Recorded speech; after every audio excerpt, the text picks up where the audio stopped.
Anda kembali bersama kami di iNews Jabar untuk membahas terkait dengan proyek rumah deret, masih bersama dengan kedua narasumber kita pada pagi hari ini, yaitu adalah Bapak Yadi Ruyadi, beliau adalah sosiolog dari UPI, dan juga Bapak Idris Kuswandi, beliau adalah Kepala Bidang Penegakan Produk Hukum Daerah. Pak Idris dan juga Pak Yadi membahas mengenai rumah deret ini, tampaknya pro kontra ini selalu muncul. Tapi sebetulnya Pak, rumah deret ini apa sih Pak? Ini mungkin masih belum tersampaikan oleh masyarakat, sampai akhirnya masih ada kontra di masyarakat. Iya. Pak Idris, boleh dijelaskan sedikit apa sebetulnya rumah deret, Pak? Ya, karena itu memang ada ranahnya di Distarum mungkin Ini saya rasa rekan-rekan kita, masyarakat yang terkena revitalisasi ini pasti sudah mengetahui. Setiap sosialisasi pasti sudah disampaikan. Apa itu rumah deret? Apa manfaatnya? Kan bagaimana prosesnya? Pasti sudah. Tetapi secara sederhana saya bisa menangkap bahwa rumah deret itu adalah suatu bentuk revitalisasi, memperbaiki kehidupan.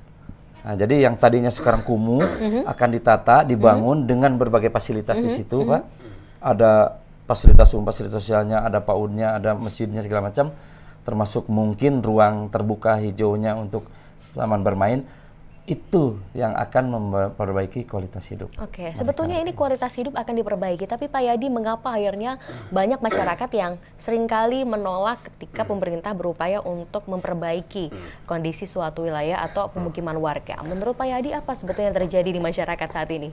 Iya, jadi sebenarnya konsep rumah deret ini yang di Kota Bandung sebenarnya menarik ya. Jadi agak berbeda dengan penggusuran-penggusuran di tempat lain. Kalau penggusuran di tempat lain itu memang digusur dan tidak boleh balik lagi. Nah, kalau rumah deret ini, tadi saya mendengar masyarakat itu sebenarnya bukan digusur, tadi konsepnya revitalisasi, tapi disinggahkan dulu. Nanti bekas rumah yang dianggap kumuh ini akan dibangunkan oleh Pemkot Bandung, dan kemudian mereka akan balik lagi ke rumah itu. Tentu saja pasti rumahnya akan lebih baik daripada rumah semula. Nah, ini konsep ini sebenarnya sangat menguntungkan warga ya, sangat menolak. Nah, hanya sekarang persoalannya kenapa warga masih menolak? Nah, iya. Masih menolak. Kenapa warga masih menolak? Bersikukuh gitu ya. Ini kan pertama kekhawatiran lah saya melihat ya. Khawatir akan apa, Pak? Ya khawatir akan janji Pemkot itu tidak bisa diwujudkan, gitu ya. Nanti mereka pasti menjadi tidak jelas, gitu kan? Karena kan sekarang yang sudah keluar 90 KK itu mereka pindah, statusnya mereka kontrak di luar, ya, dengan biaya dari Pemkot kontrak itu. Selama saya kira berapa lama gitu ya, mungkin 1 tahun atau lebih, ya. Nah, setelah itu kan mereka tinggal sekarang ini kan posisinya sementara, ya. Nah, pada waktunya mereka kontrak beres 1 tahun. Kembali lagi gitu ya. Nah, begitu mau kembali lagi, apakah dijamin nggak bahwa memang rumah deret ini akan tersedia langsung? Nah, ketika di sini tidak pas waktunya. Nah, ini kan mereka akan nambah lagi biaya kontrak. Nah, biaya kontrak yang sudah 1 tahun habis ini akan siapa yang nanggung, gitu kan? Nah, tapi di lain pihak Pemkot Bandung, tendernya sudah dapat oleh salah satu pemborong, tidak bisa membangun karena di situ masih ada 20 rumah yang belum keluar. Yang gitu tidak kan? tidak mau keluar dari situ kan? Dari jadi akhirnya di sini saling mengunci gitu ya. Nah, saling mengunci. Nah, saya pikir memang ya mendoronglah Pemkot Bandung untuk lebih bersabar gitu ya, untuk terus memberikan pemahaman. Karena kalau saya sih pinginnya konflik ini diselesaikan dengan win-win, tidak ada misalnya upaya paksa gitu ya, upaya paksa dengan berdasarkan kekuatan hukum yang dimiliki oleh Pemkot Bandung, sehingga nanti kalau ada upaya paksa itu pasti warga ini yang akan merugi ya, akan merugi ya. Baik. Kira-kira seperti itu, Pak. Terkait dengan rumah deret ini, ada satu statement yang pernah dikeluarkan oleh Wali Kota Bandung Ridwan Kamil terkait dengan sebetulnya apa proyek rumah deret ini, apa tujuannya. Kami akan menampilkan satu tayangan terkait dengan penjelasan dari Wali Kota Bandung Ridwan Kamil mengenai rumah deret.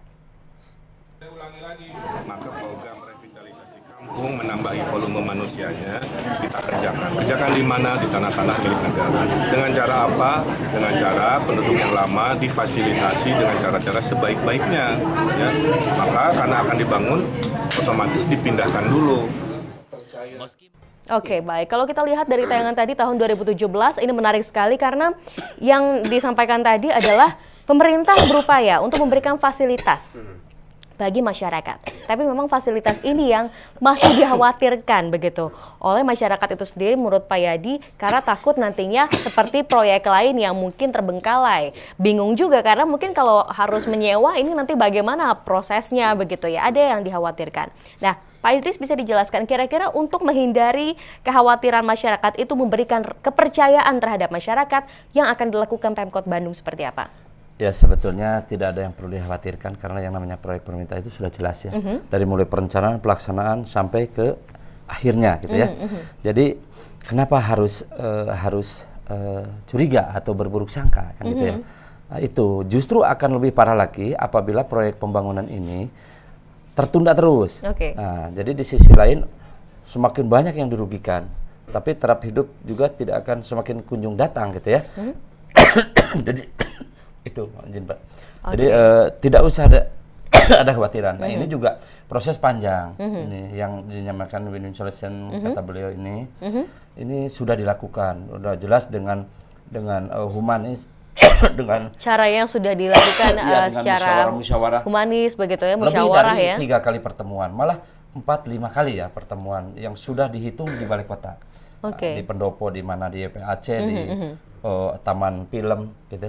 Nah, jadi sudah tentunya ini hasil dari rapat-rapat itu ya mengarahlah ke tugas Satpol PP dalam hal ini penegakannya. Penegakan. Gitu. Tapi penegakan pun kami berupaya dengan cara-cara persuasif.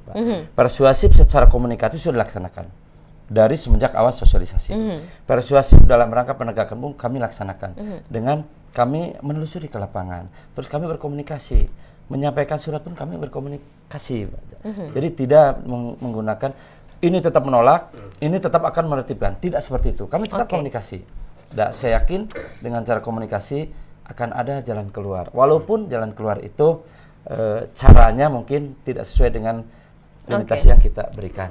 Jalan keluar seperti apa yang nantinya akan terus diupayakan oleh pemerintah Kota Bandung, kita masih akan terus membahas terkait dengan tema perbincangan kita pada pagi hari ini, yaitu adalah seret proyek rumah deret. Tetaplah bersama kami di Ayus Jabar, kami akan segera kembali.